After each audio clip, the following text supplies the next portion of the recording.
Hi everyone, good morning. My name is Ruoxi Zhao.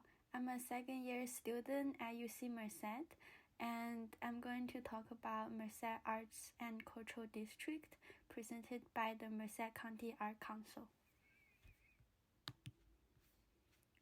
So first, I will give a brief introduction about the history of Merced. And I want to mention that some of the pictures in the presentation, I put a link on them. So if you click on the picture, it will take you to the website where I found the picture or where there's useful information for the location or the picture. And this is the El Capitan Hotel on Main Street, built in 1912. So the County of Merced was officially created on April 19th, 1855. Merced is a really well-developed agricultural-based county since 1850s. Many wheat and barley are raised in Merced. Cattle are obviously the most important products, even relevant in today's society, that Merced has the #1 production in sweet potato and #2 production in milk in the state of California. And back in the days, Merced will annually send their mutton, pork, beef, and grain from the valley to San Francisco. So this is where I found all the information about the historical significance of Merced. This is a book called A History of Merced County, California by John Alcott, and it's a 900 book. And yes, and on the right you can see the picture of Main Street, Merced, in the early 20th century. So if you click on that, it will take you to the website that I found the picture. So the early days in the county. The assessment roll of 1857 stated the two population groups in Merced in the early times, and one group was mostly located down the Merced River from Merced Falls, and you can see the picture on the right. This is the Merced River. And another group was along the creeks from Bear and Burns Creeks south to Coachella. So the author also concluded that the population was largely an overflow from mines in the Mariposa Hills. And back in the 1850s, people in Merced mainly work on 3 assessments, which are farming utensils, house and kitchen furnitures, and firearms. He also mentioned that the last item was nearly always present. And the towns was extremely few and extremely small, and even the least wealthy of us couldn't even imagine the day. I think because it was really poor, it was an inland town, so it will make sense that people were living that kind of life in the early days in the county. And next, I'm going to talk about railroads in Merced. So on the left, you can see the picture of South Pacific Depot in Merced, and here's another picture of that. And the reason why Merced needs railroad is to aid the people of San Joaquin Valley by supplying transportation facilities for their products, and also to enable people to settle upon the cultivate millions acres of rich land, which people are having a trouble to transport before. But with railroads, people can easily transport from inland to the big cities near sea, and more people will come to Merced to do farming and other stuff. So in the diary in 1872, Argus stated that Merced will be built up really rapidly in the space of few months, and it will become a large inland town, eclipsing any town now in the section of the state. And he also mentioned that many lot sales were going on in Merced, large number of lots sold at high prices. And they also stated that as Merced to be the terminus of railroad travel to Yosemite tourists, a large, well-furnished hotel would be necessary for their accommodations. And that's also relevant in today's society because Merced is known as the gateway of Yosemite. So having a well-furnished hotel will help out the tourists.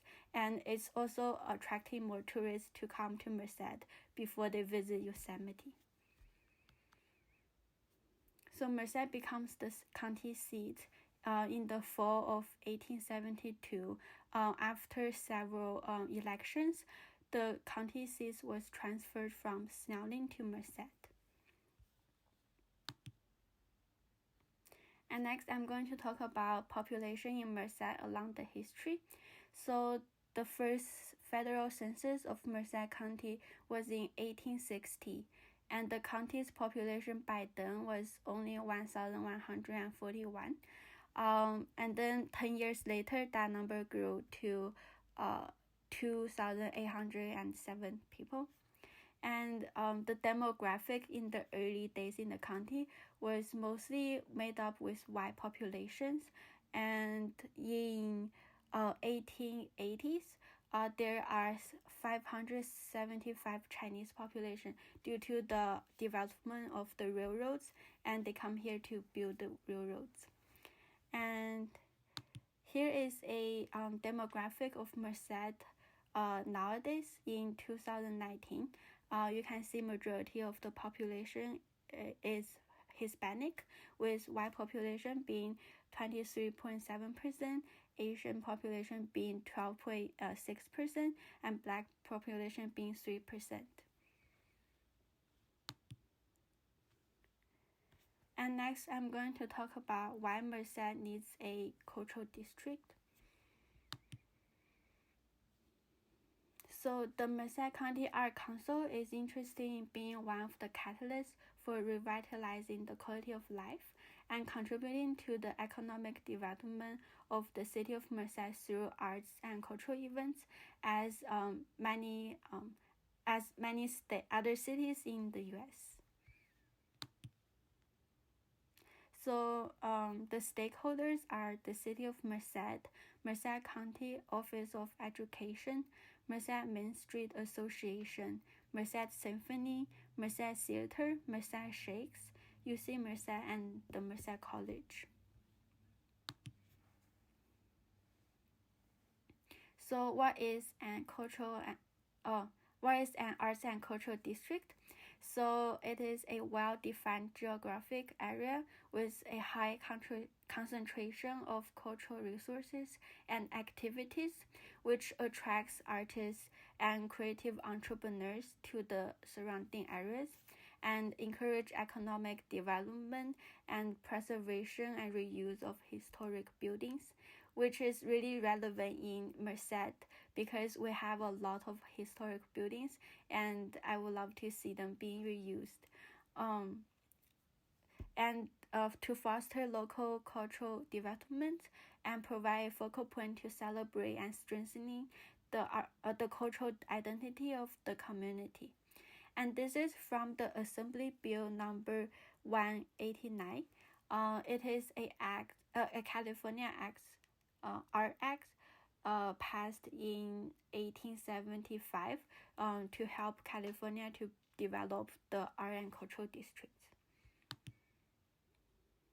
So here are the benefits of having the arts and cultural district in the city. It will help grow and sustain authentic art and cultural opportunities, promote socio-economic and ethnic diversity through cultural and creative expressions. And you can see those are successful examples of the cultural districts on the East Coast. And if you are interested, you can click on the links of the pictures. It will take you to the information. Like this is the Burlington, Vermont Creamy ice cream. It is a really famous ice cream shop, and it has a long history behind it. So having the cultural district will have a significant economic impact on the cities, attracting business, tourists, and local residents to the central part of the city. And it can also help revitalize neighborhoods and increase quality of life for its residents, support local nonprofit cultural organizations, and serve as a focal point to brand the city's unique cultural identity and to embrace its historic significance. And you can see on the right are great examples of having the cultural district, the farmers market, and the stores were being developed in the city. I know Merced already has some farmers markets, but it would be better if we have the cultural district. And now I'm going to talk about cultural districts in other cities. So first, it's the Reading Cultural District. It has a world-class attraction location located at the bend in the Sacramento River, connected to its historic downtown and the Sundial Bridge. So people who goes there can enjoy the cultural and artistic activities from food cultivation and dining to music production and consumption, wine tasting, theater, dance, cycling, scholarship and education, art and exploration of nature, because it's located near the Sacramento River. And this is their Cascade Theater. And if I click on it, it takes me to their cultural district page, and it gives a great information about their cultural district. And next we have the Visalia Cultural District. So their goal is to develop a formal cultural tourism plan involving appropriate tourism and hospitality industry partners, which includes the Convention Visitor Bureau, Valley Visitor Council, hotel, local and regional governments, and national parks, which will also have in Merced, the Yosemite National Parks, and I'm sure the other hotels and governments will support the arts and cultural plan. And they conduct a targeted outreach into ethnic and underserved communities. They also plan a signature event for Visalia that promotes the community's arts and cultural and heritage to pursue the opportunities and programming among art and cultural organizations. And this is their cultural plan, the city of Visalia. It's very detailed. It also shows other cities' cultural district benefits. So I really learned a great deal from this cultural plan. And yes, most of my ideas come from this cultural plan. It's really informative. And next we have the Walnut Creek. So Walnut Creek is located in the East Bay of the San Francisco Bay Area. It has a long history of art programming since 1950s. So there are 5 key program areas of their art program are civic art education, leisure center for the arts, Benford Gallery, recreation services, and youth and family service program. So on the left, you can see their Leisure Center of Arts, and this is their website for the art center. And this is the Children of the World mural. It's really pretty. And with a budget of nearly $7 million annually and 35 full-time staff, I think this also shows another benefit of having the art and cultural district is to ask funding or donations from the government or organizations to help the city to operate the district. and their specific commission and department programs includes civic art education with over 140 classes in art, dance, music, performing arts. Fine arts preschool program provides in-class residencies, staff development, after-school programs. And Friends of the Civic Art Education Foundation raised over $11,000 for scholarships through annual gala event. And next we have Truckee. It's a really small town with population with 16,474 in 2019. But it has a great location near Lake Tahoe and High Sierra. It is also well known for its historical significance of the Donner Party. So on the right, you can see there. Oops, I'm in the way. The Donner Memorial State Parks, the Pioneer Monument. This attracts many tourists to go, and the Truckee Market and the natural scenery. And it is really well known for its forests, waterways, mountain views, attracting visitors and residents. The natural setting stimulates and outdoor adventures that provides opportunities to interpret and inspire artistic and cultural creations. And next we have Portland, Maine. So their arts and cultural district is a section of downtown Portland, and it's designated in 1995 to promote the cultural community and creative economy of the city. So here you can see this is their Congress Street, and down the street there are many art galleries, theater, museums, schools in the general area. And this is their old port of Portland, Maine. I just think it's really beautiful. I wish I can visit there someday. And this is their Portland Museum of Art. So they have an event that occurs in the district in the first Friday of every month, called the First Friday Art Walk. So it's a self-guided tour that takes place first Friday of each month from 5 p.m. to 8 p.m. So by that time, all the galleries, museums, and local business will open its door to the public, and the Portland Museum of Art will open its door for free. So there are many people attracted to the district over that time to come and have fun. And next we have the Burlington, Vermont.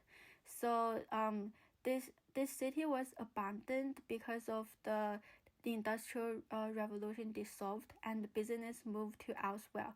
But now it's a really well-developed art district with still growing community of small business, galleries, studios, restaurants, bars, bakeries, and coffee shops.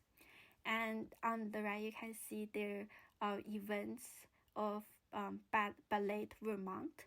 It brings high quality ballet to all corners of Vermont, and its performance highlight, educate, and raise money to address important Vermont social issues. So if you click on that, it will take you to their Ballet Vermont websites. I just think they're really cute and entertaining. I really like to watch ballet shows, so I think that's a good idea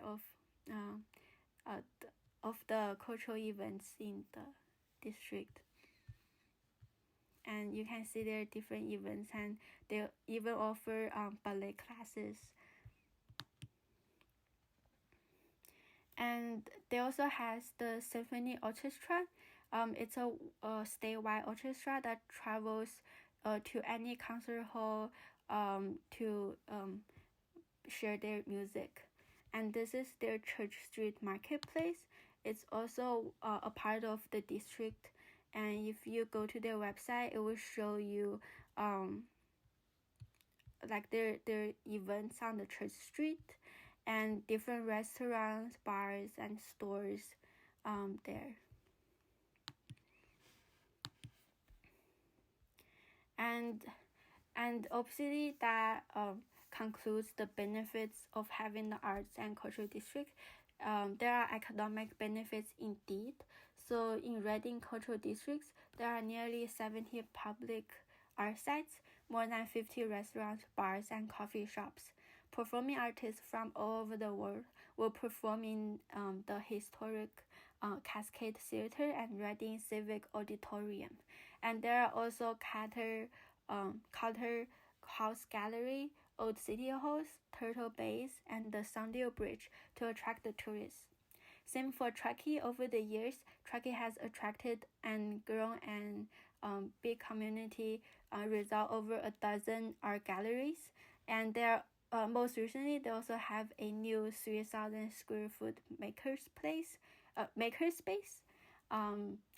It encourage artists to go and to share their skills of art and creative skills and to learn from each other.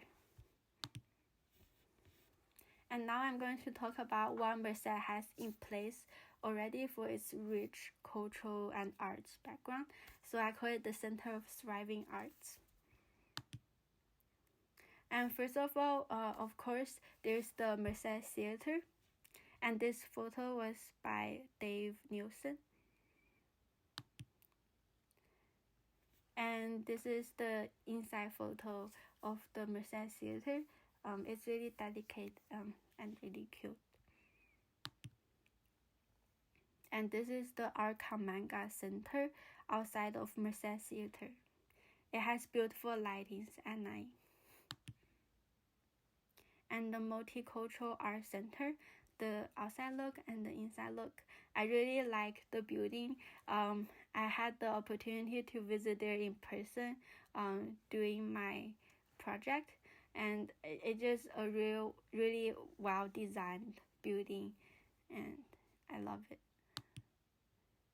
And in the building, they also host the different cultural events. For example, the Day of the Dead. And the 30th Annual California Centered Printmaking. And next we have the Merced, and this is the outside look. And this picture was credited by John Miller. And this is the inside of the Merced Theater. And we have the Merced Shakes, Merced Open Air Theater, Merced Playhouse, and you can see the different place here. And Merced Symphony. And this is their children's concert. And there's also many different cultural events in Merced. This is the Lao New Year celebration in 2020.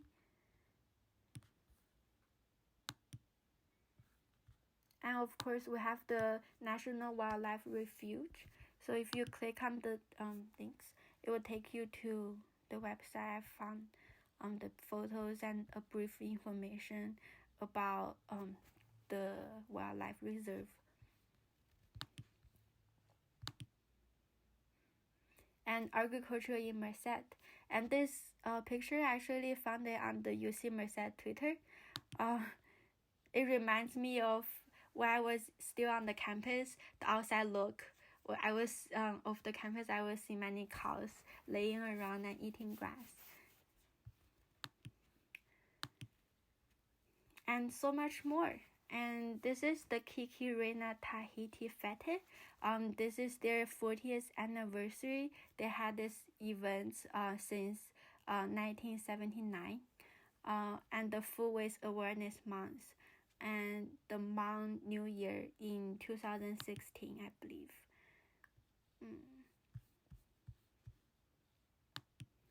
And the art and activism presented by UC Merced Center for the Humanities. This is really relevant. I found all the events, those 3 events, on the mercedcountyevents.com. And yeah, and this is the People's Fridge by UC Merced and Delhi High School. And if you click on them, it takes you to the events. So if you are interested, you can feel free to go.